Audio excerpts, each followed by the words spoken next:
Sa ngalan ng Ama, ng Anak at ng Espiritu Santo, Amen. sumainyo ang Panginoon. At sumainyo rin. Mga kapatid, naghahanap ka ba ng milagro ngayon sa iyong buhay? Bago ka maghanap ng ibang himala, pasalamatan mo muna ang unang himala na tinanggap mo, ang iyong buhay. Napaka-imposible na mabuhay dito sa mundo. Pero sa lahat ng tao na dapat buhay, ikaw ay humihinga pa rin. Ikaw ay ginising pa rin ng Panginoon. Ikaw ay pinapalakas pa rin ng Diyos. Gitna ng mga napakaraming problema, pagsubok, mga lungkot. Huwag ka mag-alala. Kung lalapit ka sa Kanya, maghihintay ka, maniniwala ka, darating din, pupunuin ka niya ng umaapaw na grasya. Merong bang bagay na hindi magagawa ng Diyos? Alalahanin natin na nakasulat sa Biblia, walang imposible pagdating sa Diyos. Ang nagiging hadlang para tayo ay makaranas ng milagro ay ang ating pagdududa, ay ang ating pananatili sa pagkakasala. Kaya, para mas maranasan natin muli ang milagro, ang himala ng pananatili ng Diyos sa atin sa pamamagitan ng banal na misa, pagsisihan natin muli ang ating mga nagawang kasalanan, hingin natin ang kapatawaran ng Diyos. Inaamin ko Sa makapangyarihang Diyos at sa inyo mga kapatid, na lubha akong nagkasala sa isip, sa salita, sa gawa at sa aking pagkukulang.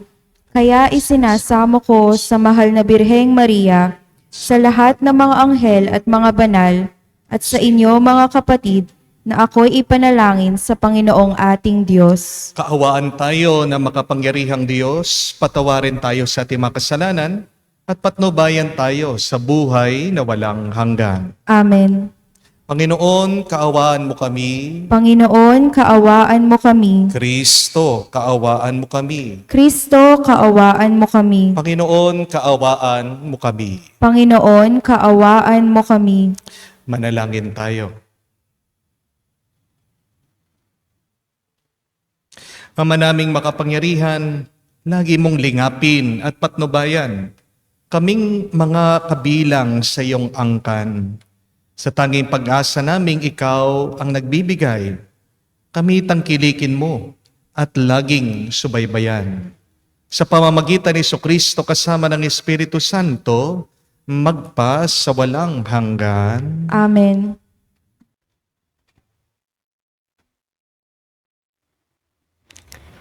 Pagbasa mula sa aklat ng Henesis. Tinawag ng Panginoong Diyos ang lalaki at tinanong, "Saan ka naroon?"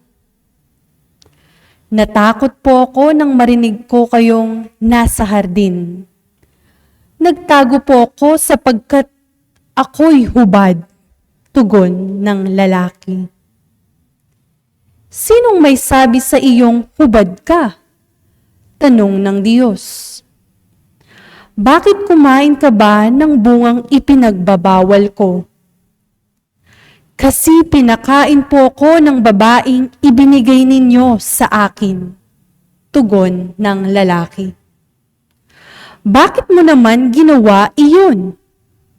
tanong ng Diyos sa babae. "Mangyari po'y nilinlang ako ng ahas, kaya ako natuksong kumain," tugon naman niya. At sinabi ng Panginoon sa ahas, "Sa iyong ginaway, may parusang dapat na tanging ikaw lang yaong magdaranas. Ikaw ay gagapang. Ang hatol kong gawad at alikabok ang pagkaing dapat. Kayo ng babae laging mag-aaway. Binhi mo't binhi niya'y laging maglalaban. Ito ang dudurog ng ulo mong iyan, at ang sakong niya'y ikaw ang tutuklaw. Sa babae na may, ito ang salaysay. Sa pagbubuntis mo ay mahihirapan, lalo kung sumapit ang iyong pagluluwal.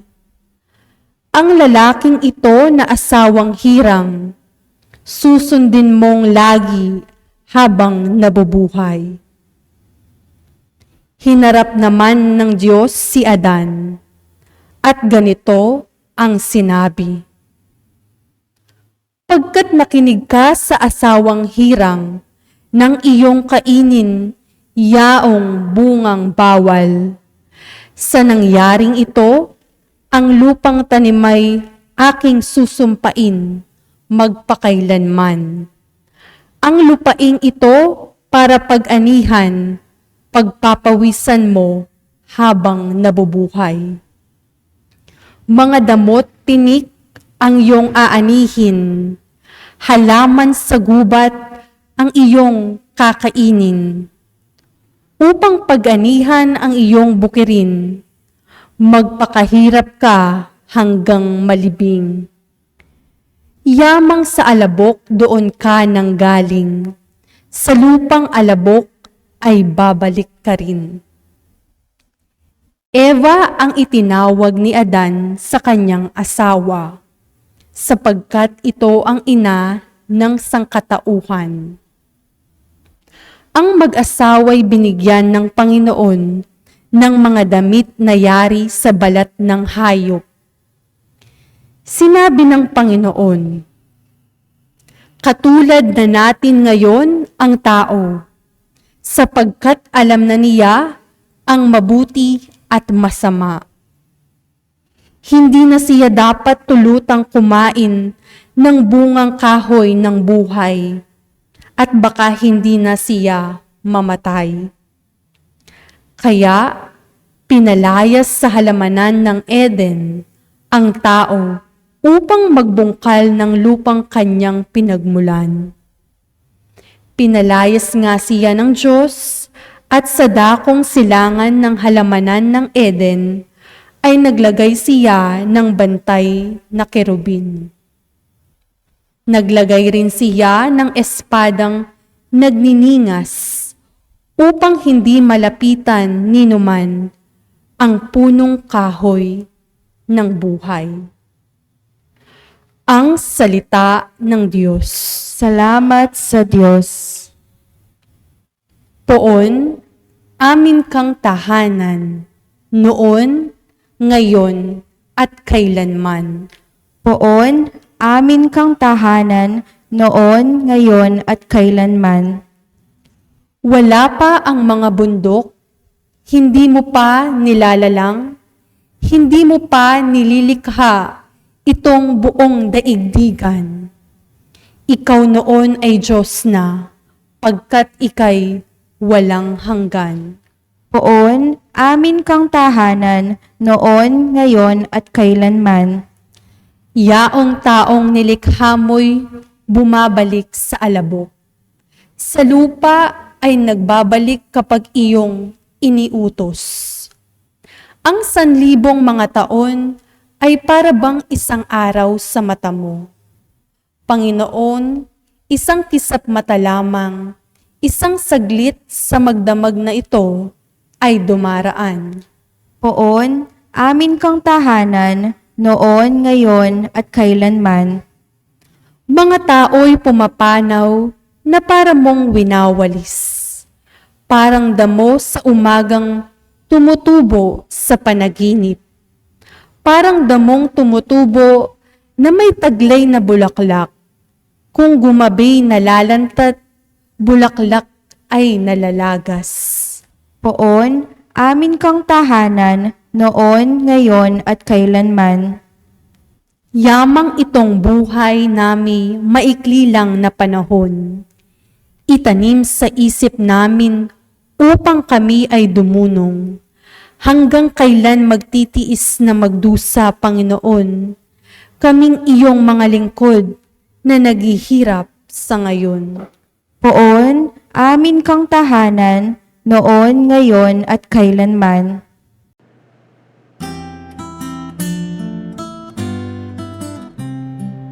Alleluia, alleluia, alleluia, alleluia, alleluia, alleluia, alleluia, alleluia, alleluia, alleluia, alleluia, alleluia. Ang tao ay nabubuhay sa salita ng may kapal na pagkaing kanyang bigay. Aleluya, aleluya. Sumainyo ang Panginoon. At sumainyo rin. Ang mabuting balita ng Panginoon ayon kay San Marcos. Papuri sa iyo, Panginoon. Nung mga araw na iyon, muling nagkatipon ang mga tao. Naubos na nila ang kanilang pagkain, kaya tinawag ni Jesus ang kanyang mga alagad at sinabi sa kanila, "Nahahabag ako sa mga taong ito, sapagkat 3 araw na ngayon kasama ko sila at wala na silang makain.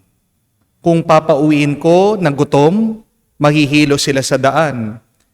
Galing pa naman sa malalayo ang ilan sa kanila. Saan po tayo kukuha ng tinapay dito sa ilang para magkasya sa ganito karaming tao?" Tugon ng mga alagad, "Ilan ang tinapay nyo diyan?" tanong ni Jesus. 7 po, sagot nila. Ang mga tao'y pinaupo ni Jesus sa lupa, kinuha niya ang 7 tinapay at nagpasalamat sa Diyos. Pinagpira-piraso niya ang mga iyon at binigay sa mga alagad upang ipamahagi sa mga tao. Gayon nga ang ginawa ng mga alagad. Mayroon din silang ilang maliliit na isda. Muli siya nagpasalamat sa Diyos at inutos niyang ibigay din yon sa mga tao. Kumain ang lahat at nabusog.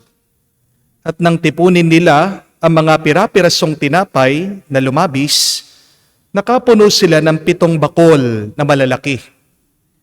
At may 4,000 ang kumain. Pinayaon ni Jesus ang mga tao at saka siya sumakay sa bangka at nagtungo sa lupain ng Dalmanuta. Mga kapatid, ang mabuting balita ng ating Panginoon. Pinupuri ka namin, Panginoong Hesukristo. Magandang araw po muli sa inyong lahat. Madali po ba ang buhay? Is life easy? Yes or no? Definitely no. Amen? Hindi po madali ang buhay. Walang automatic sa buhay. Wala naman mabilisan sa ating buhay. Ang lahat ng bagay dito sa mundo, sa ating karanasan, ay may proseso. Amen? Kung gusto mong magkapera, kailangan magtrabaho ka muna. Totoo po ang kasabihan, hindi naman pinupulot ang pera. Hindi naman tumutubo sa puno ang kwarta. Kailangan mo munang maghintay ng 15 o 30 bago ka swelduhan ng iyong kumpanya. Amen? Meron bang automatic na gumagaling? Wala. Kailangan mong magpa-check sa doktor, kailangan mong uminom ng gamot, kailangan mong magpahinga, kailangan mong magdasal, manampalataya sa Diyos, kailangan mong kumain ng mabuti. Kahit din naman po sa paglago ng tao, may proseso. Ano po ang mangyayari kung ang isang sanggol ay biglang lumabas sa kanyang ina na 3 months lang? Di ba? Mamamatay siya kasi kulang siya sa buwan. Para po tayo'y maging tao, nangangailangan tayo ng 9 na buwan. At sabi po sa pag-aaral, para po ang ating isip, ang ating utak ay ma-develop, maging buo, kailangan mo ng 25 years. At para matuto kang makipagtao, minsan, kailangan mo ng 60 years. Yan ang malungkot na kwento. Minsan, meron mga iba dyan, 70 years old na, hindi pa rin marunong makipagkapwa-tao. Amen? Meron po mga iba, Ang tatanda, wala naman pinagkatandaan. Pasensya na po ha, doon sa mga tinatamaan dyan. But this is the reality of life, isn't it? Our development, our growth comes in stages. Kahit naman po ang mga milagro at himala ng ating Panginoon, wala naman pong automatic, wala naman pong mabilisan. Kasi kung titignan niyo po ang Biblia, meron pong 3 yugto para pagpalain ka ng Diyos. I want you to remember this, my dear friends. There are 3 stages before God can grant you a miracle. And what are these 3 stages for a miracle? Number 1, the first stage is you need to hit rock bottom. Minsan, kailangan mo munang makaranas ng pagkabagsak, pagkabigo, ng sakit, ng problema.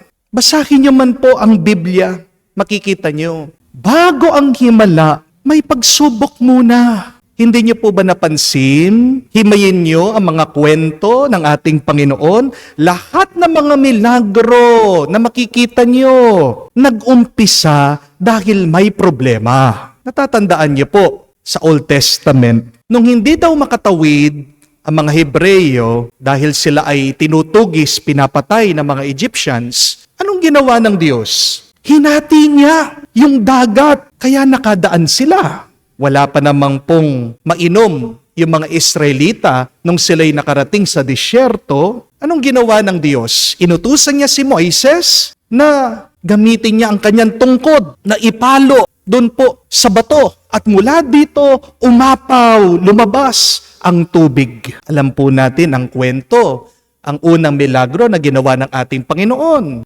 Kasi ang mga kinakasal, naubusan sila ng alak. Napaka-imposible. Ginawa ni Jesus na alak ang tubig. Ginawa niya yon kasi merong pangangailangan. At ngayon pong araw na ito, ating narinig naman sa mabuting balita na ang mga tao ay gutom. Kailangan nilang umuwi, pero naubos na ang kanilang mga pagkain. Kaya naman, dun sa kakaunti, kakarampot na baon nila, sila Jesus at yung kanyang mga alagad, 7 tinapay, mangilan-gilan na isda, pinarami niya. Paano nag-umpisa yung himala? Kasi may problema. Gutom ang mga tao. My dear friends, in life, we will experience a lot of despair, sadness, sorrow.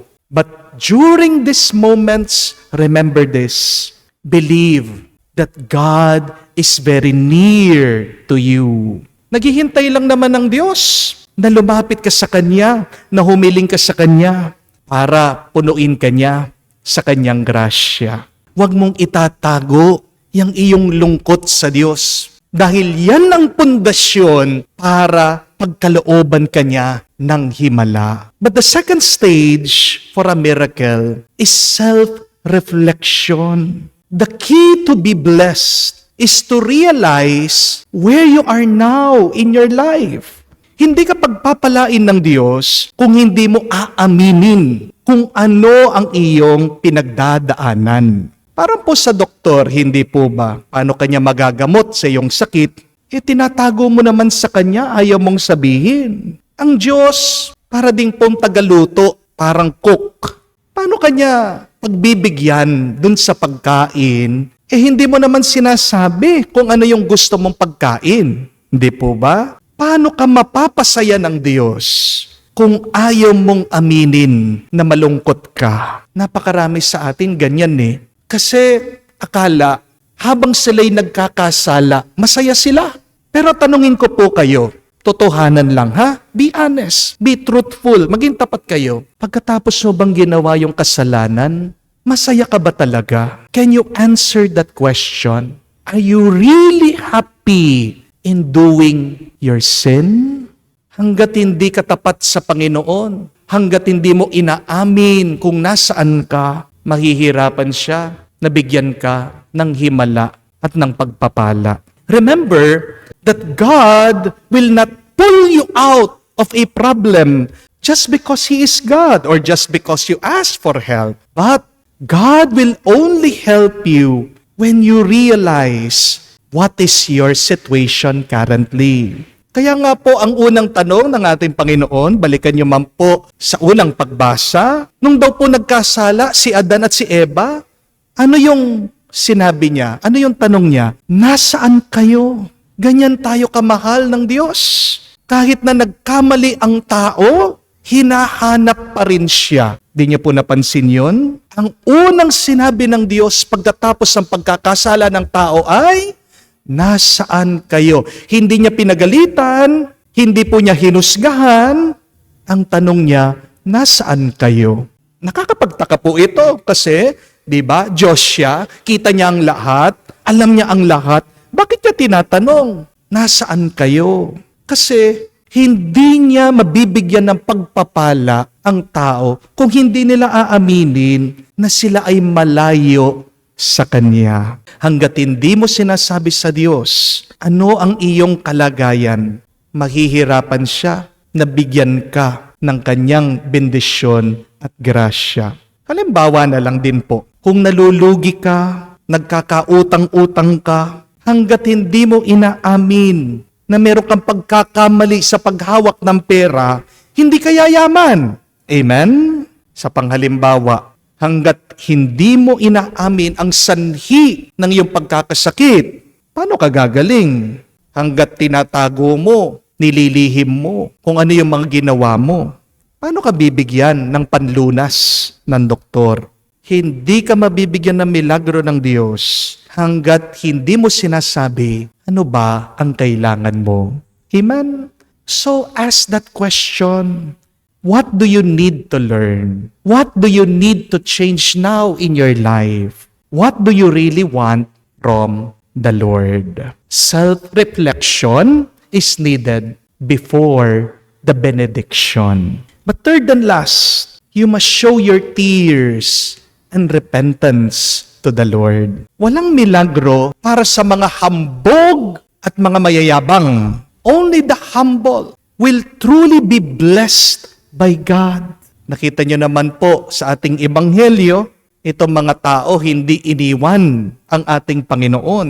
3 araw na sila na nandoon. Pinakita nila ang kanilang katapatan sa Panginoon. Kahit na sila'y magutom, mananatili at mananatili pa rin sila sa piling ng ating Panginoon. Kaya naman po naawa si Jesus sa kanila. Kapatid, maawa ang Diyos sa iyo kung tunay kang magpapakumbaba sa Kanya. Napakaganda nga po ng mababasa natin sa Biblia. Ang nakasulat po sa Book of Psalms is, those who sow in tears shall reap with songs of joy. Wow! Tandaan niyo po yon, ha? Pag ikaw ay nagtatanim na may luha, darating ang araw, ikaw ay aani na kumakanta na masaya. Kapatid, tandaan mo, darating din ang araw, ikaw ay iiyak. Hindi dahil meron kang problema, ikaw ay luluha sa Diyos dahil sinagot na niya ang panalangin mo. Makakaranas at makakaranas ka ng himala kung tunay ka lang magtitiwala sa Kanya. Kapatid, huwag kang mahiya na ipakita mong lungkot mo sa Diyos. Dahil ang Panginoon, mahabagin, maawain, at hindi niya tayo pinapabayaan. Tandaan niyo po kapatid ha, walang madaling milagro. Merong proseso, merong yugto. Kailangan mong pagdaanan lahat ng yan. First, do not be afraid to hit rock bottom. But secondly, realize your situation. Why you have these difficulties and problems. And third, do not be afraid to show your sadness, your tears, and be true to your repentance to God. Hari nawa, ang milagrong matatanggap mo ay magpapalapit pa sa iyo sa Diyos. Yan ang mas mahalaga. Ang pinaka-importante ay hindi yung makatanggap tayo ng milagro. Ang pinakamahalaga ay yung tayo ay mapalapit sa Diyos. Yung mga milagro, instrumento lang yan ng Diyos para bumalik ka sa Kanya. Dasal at dalangin ko po na tatanggapin nyo ng himala malapit na ang magpapalalim pa sa inyong pananampalataya sa Kanya. Amen. Tumayo po tayo. Sa pagpapakain ng 5,000 tao, pinapakita ng ating Panginoon, ang Diyos Ama, ang siyang nagbibigay ng lahat ng ating pangangailangan. Hilingin natin sa Kanya ang lahat ng biyayang ipagkakalob niya sa atin. Ating sabihin, Panginoon, dinggin mo kami. Panginoon, dinggin mo kami. Ang ating mga pastol, lalo na ang Santo Papa at mga obispo, naway patuloy tayong bigyan ng mga tamang katuruan sa pananampalataya. Manalangin tayo sa Panginoon. Panginoon, dinggin mo kami. Ang mga may tungkulin upang labanan ang taggutom, naway maging matagumpay sa kanilang pagsusumikap na mapakain ang mga milyon-milyong nagugutom na tao. Manalangin tayo sa Panginoon. Panginoon, dinggin mo kami. Ang mga nagugutom kay Kristo, naway matagpuan ang iisang Panginoon, iisang pananampalataya at iisang binyag. Manalangin tayo sa Panginoon. Panginoon, dinggin mo kami. Sa katahimikan po ng ating puso, sabihin natin, banggitin natin sa Diyos ang ating personal na mga pangangailangan. Makapangyarihang Ama, binigyan mo kami ng tinapay buhat sa langit upang maging pagkain namin sa aming paglalakbay. Gabayan mo ang bawat hakbang namin sa daan ng katarungan at kapayapaan. Hinihiling namin ito sa pamagitan ni Kristo, aming Panginoon. Amen.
Manalangin kayo mga kapatid, para ang ating mga paghahain ay kalugdan ng Diyos amang makapangyarihan. Tanggapin nawa ng Panginoon itong paghahain sa iyong mga kamay sa kapurihan niya at karangalan, sa ating kapakinabangan at sa buong sambayanan niyang banal. Ama naming lumikha, ang pagkait inumin naririto ay iyong ginawa upang magpalakas sa aming mga mahihina. Ipagkaloob mong ito ay aming mapagsaluhan bilang pakikinabang sa buhay mong magpakailanman. Sa pamamagitan ni Jesucristo kasama ng Espiritu Santo, magpa sa walang hanggan. Amen. Sumainyo ang Panginoon. At sumainyo rin. Itaas sa Diyos sa inyong mga puso at diwa. Itinaas na namin sa Panginoon. Pasalamatan natin ang Panginoong ating Diyos. Marapat na siya ay pasalamatan. Ama naming makapangyarihan, tunay nga marapat ikaw ang aming pasalamatan, pinagbibigyan mo itong aming maihayag, kahit na ito'y walang anumang maidaragdag, sa kadakilaan sa iyo ay likas. Sa pagpupuri namin ang nakikinabang, ay kami rin namang iyong pinakikiharapan sa pamagitan ng iyong anak na minamahal. Kaya kaisa namang anghel na nagsisiawit ng papuri sa iyo nang walang humpay sa kalangitan. kami nagbubunyi sa iyong kadakilaan.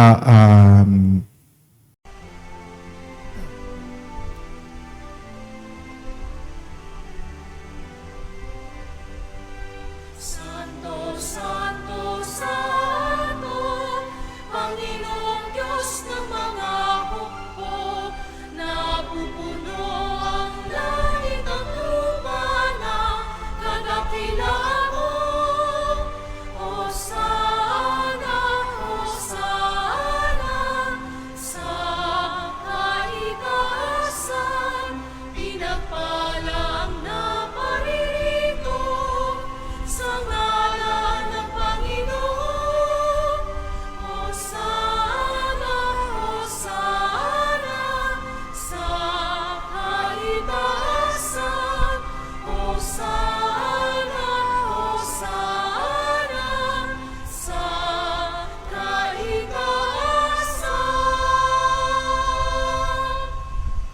Ama naming banal, ikaw ang bukalanta ng kabanalan. Kaya't sa pamagitan ng iyong Espiritu, gawin mong banal ang mga kaloob na ito, upang para sa amin maging katawan at dugo ng aming Panginoong Heso Kristo. Bago niya pinagtiis ang kusang loob na maging handog, hinawakan niyang tinapay, pinasalamatan kanya, pinaghati-hati niya iyon, inabot sa kanya malagad at sinabi, "Tanggapin ninyong lahat ito at kanin. Ito ang aking katawan na ihahandog para sa inyo."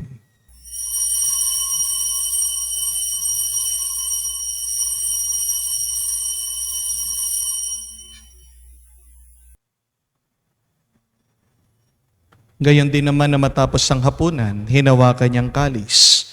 Muli kanyang pinasalamatan. Inabot niyang kalis sa kanya malagad at sinabi, "Tanggapin ninyong lahat ito at inumin. Itong kalis ang aking dugo, ng bago at walang hanggang tipan. Ang aking dugo na ibubuhos para sa inyo at para sa lahat, sa ipagpapatawad ng mga kasalanan. Gawin ninyo ito sa pag-alaala sa akin."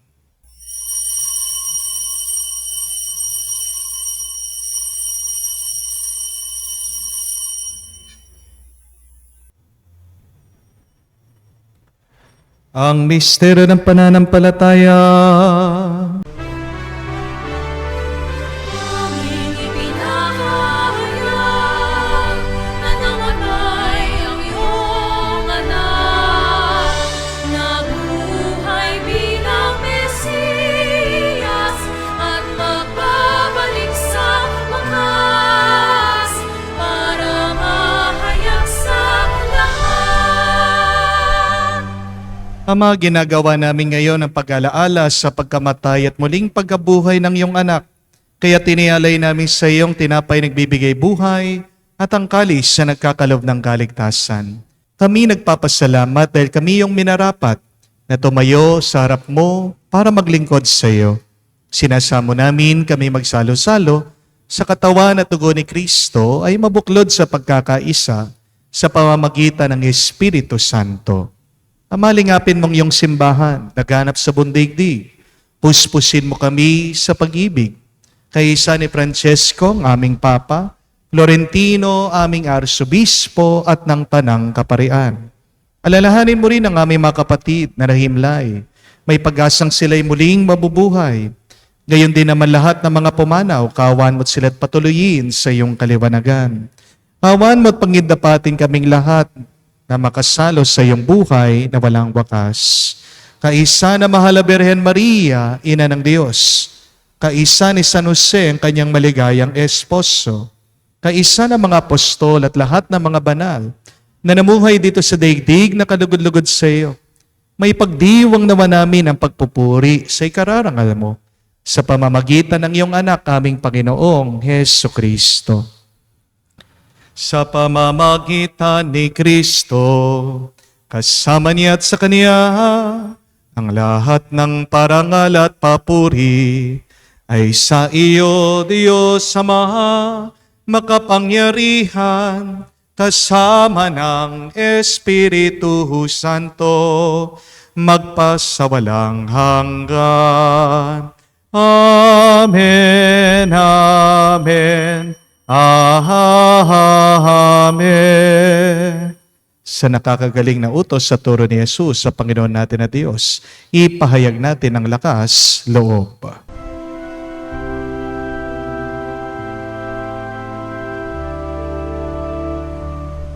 Ama namin, sumasalangit ka, sambahin ang ngalan mo, mapasa amin ang kaharian mo, sundin ang loob mo dito sa lupa para nang sa langit. Bigyan mo kami ngayon ng aming kakanin sa araw-araw. At patawarin mo kami sa aming mga sala para ng pagpapatawad namin sa nagkakasala sa amin. At huwag mo kami ipahintulot sa tukso, at iadya mo kami sa lahat ng masama. Hinihiling namin kami adya sa lahat na masama, pagkalooban ng kapayapaan araw-araw. Ligtas sa kasalanan, ilayo sa lahat ng kapahamakan. Samantalang aming pinanabikan ang dakilang araw ng pagpapahayag ng tagapagligtas naming si Heso Kristo. Sapagkat iyo ang kaharian at ang kapangyarihan at ang kapurihan magpakailanman. Amen. Panginoong Yeso Kristo, sinabi mo sa mga apostol, kapayapaan ang iniiwan ko sa inyo, ang aking kapayapaan binibigay ko sa inyo. Tunghayan mo ang aming pananampalataya at huwag ang aming pagkakasala. Pagkalooban mo kami ng kapayapaan at pagkakaisa, ayon sa iyong kalooban, kasama ng Espiritu Santo, magpa sa walang hanggan. Amen. Kapayapaan ng Panginoon ay laging sumainyo. At sumainyo rin. Magbigayan po tayo ng kapayapaan sa bawat isa. Piso niyo po, kapayapaan po sa inyong lahat.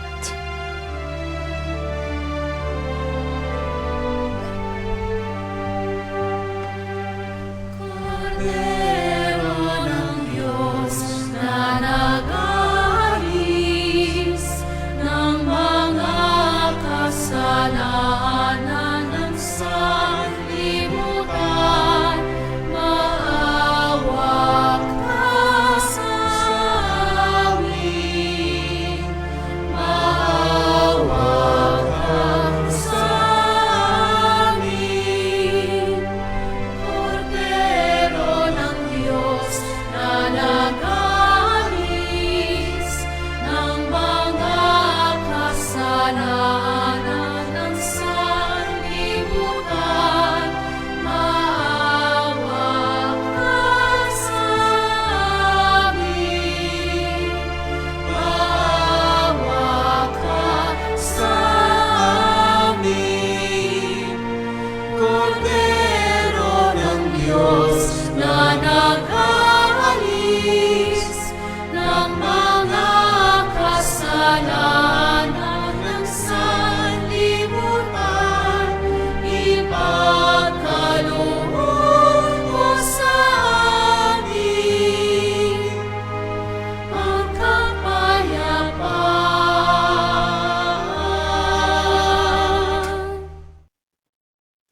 Mga kapatid, naririto ang ating Panginoong Yeso Kristo, ang Kordero ng Diyos. Siya nag-aalis sa mga kasalanan ng sanlibutan. Mapalad tayong lumalapit sa piging ng Kordero. Panginoon, hindi ako karapat-dapat na magpatuloy sa iyo, ngunit sa isang salita mo lamang ay gagaling na ako.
Manalangin tayo.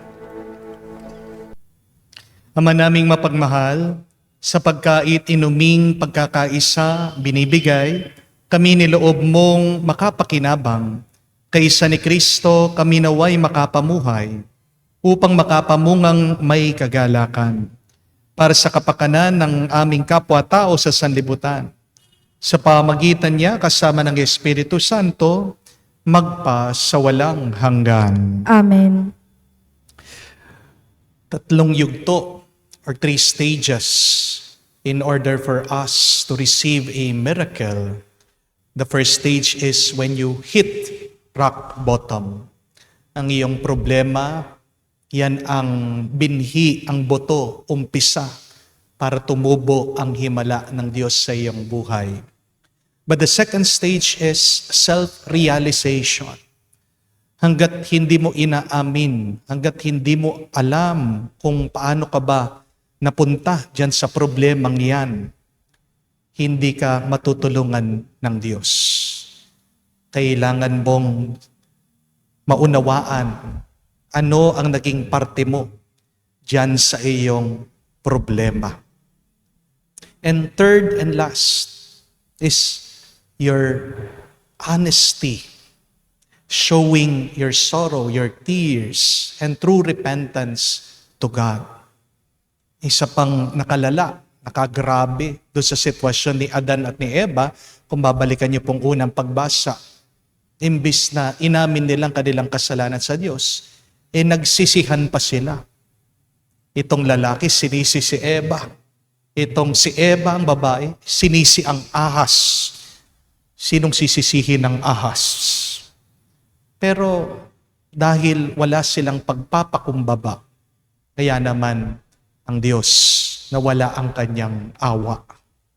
My dear friends, do not be afraid to show your sadness to the Lord. Ang tanong ko po sa inyo ay, nasan kayo diyan sa 3 yugto bago kayo makatanggap ng milagro? Where are you in this 3 stage? Are you still there in your problem? Have you not yet realized why you are there in your problem? And third, have you already repented? Have you already humbled yourself before the Lord? Kaya nga po ang aking assignment sa inyo, bumalik kayo sa panalangin. Please go back silently praying and try to ponder, try to reflect on these 3 things. Baka kaya nahihirapan ng Diyos sa bigyan ka ng himala dahil hindi mo inaamin na ikaw ay may problema, hindi mo inaamin na parte ka ng problema, at pangatlo, ayaw mo din humingi ng tulong sa Diyos. Ikaw ay nananatiling nagmamataas sa Kanya. Mga kapatid, sana kung mapagdadaanan niyo po ang 3 yugtong ito, mas mabilis na makakatanggap ka ng kanyang pagpapala. Bumalik tayo sa panalangin, parang panalangin. Diyan po maitutuwid ang ating puso at isip sa Diyos. Sumainyo ang Panginoon. At sumainyo rin. Kayo basbasa ng Diyos, makapangyarihan sa lahat, sa ngalan ng Ama, ng Anak, ng Espiritu Santo. Amen. Ang ating misa ay natapos na. Umayo kayo sa kapayapaan ni Kristo. Salamat sa Diyos.